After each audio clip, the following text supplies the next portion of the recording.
documents we received today show the state acted immediately after learning records were found, easily accessible in that West Knoxville building.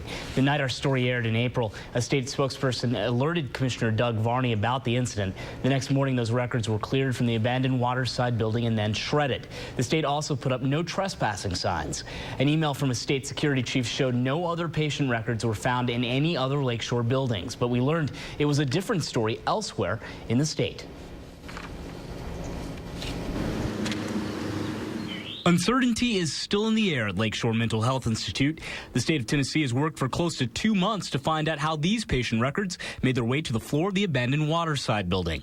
So far, it is yet to pinpoint the answer. We're still unclear about a lot of things. I'm not sure if we're ever going to know how they got there or how they turned up there. The state said it's still not sure if the records were there when the building closed in 1996 or placed there since. We know that last year, in 2012, some people were arrested for trespassing and loitering on private property in the Waterside building, and no documents were seen or discovered during that incident. We asked the Knoxville Police Department about that incident and said it could not recall such a case. Following our story and the records discovery, the state soon worked to find out just how much personal information was left vulnerable. These documents we received today show officials tried to organize several meetings with Commissioner Doug Varney about the matter.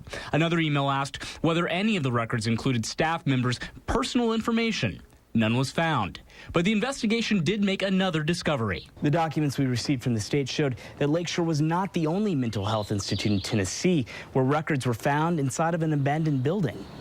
On May 1st, a Department of Mental Health official, Heather Gunderson, sent an email to the CEOs of other mental health institutes across the state.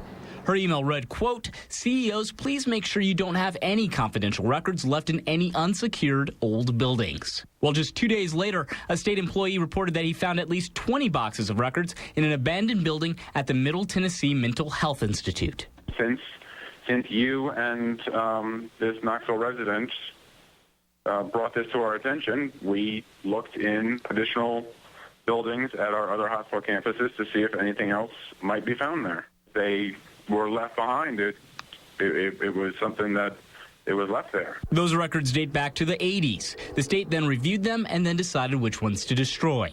So far, Rabkin said the state has no reason to believe anyone misused or took any of the records that were found on either campus. He said he's not heard from any patients or their families regarding their discovery. Now, the state said it's still waiting to hear from the Attorney General's office if any action needs to be taken if someone comes forward saying they're a victim of criminal activity related to the records. He also said the state will continue to investigate as to why those documents were inside the abandoned Waterside building. John?